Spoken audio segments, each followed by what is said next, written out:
Hello, magandang araw po sa inyong lahat. Kumusta po kayo? Nasaan man kayo? Ano man ang inyong ginagawa? Ako po'y pwede nyo bang samahan sa ating gagawing talakayan? Pero bago po tayo mag-umpisa o magpatuloy, maaari na po kayong mag-subscribe sa ating YouTube channel, Madam Issue na dapat alam mo. Kamakailan po lamang ay nagpumirma ang ating Pangulong Ferdinand Bongbong Marcos Jr. sa isang batas na tinatawag na Anti-Smuggling Law. Dito po ay mas mabigat ang parusang ilalaan sa mga mapapatunayang nagkasala at gayon din po ang penalty ay mas mabigat dahil 5 beses po na halaga ng goods na kanilang inismuggle ay ang kanilang babayaran o sisingilin sa kanila. Halimbawa po 1 milyon ang halaga ng goods na kanilang inismuggle, magpe-penalty sila ng 5 milyon, 5 beses na halaga ng inismuggle nila. Sinasabi po na ang smuggling ay isang economic offense at kung ang inismuggle ay aabot sa halagang 10 milyon o higit pa dito, ay ituturing itong economic sabotage. Sabotahe sa ating ekonomiya na magiging napakabigat na kaso. At dahil dito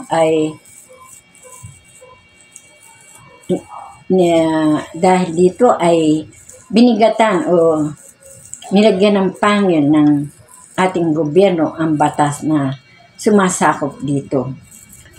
Meron din pong nahuhuli o marami na po ang nahuli na nag-smuggle ng mga agricultural products tulad po ng bigas, gulay, carrots, sibuyas at kamatis na kailan lamang ay nasabat sa nabotas. At marami pa pong iba. At meron din pong mga karne ng baboy na nasabat sa mga warehouse na kanilang pinagtataguan at ito ay nag-uumpisa ng masira na kung makakaabot sa ating pamilihan ay magiging delikado sa mga consumer na mamimili. Nandyan din po ang smuggling sa sigarilyo na nasasabat ng ating mga otoridad na isang malaking kabawasan sa kita ng ating gobyerno. At nandyan din ang hoarding o ang pagtatago ng libu-libong kaban ng bigas sa mga iba't ibang warehouse na siya nagiging dahilan ng pagtaas lalo ng presyo nito. Ang ating Pangulo nung nakaraang buwan ay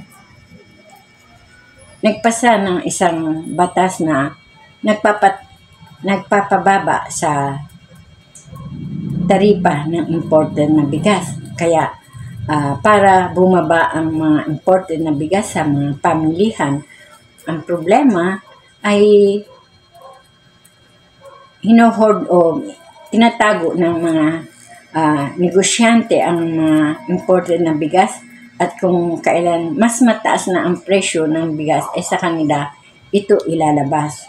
Kaya ang hoarding ay nagpapahirap sa mga mamamayan na kung natatandaan nung nakaraang taon ay nagkaroon ng shortage sa bawang na isa nating laging ginagamit na sangkap sa pagluluto.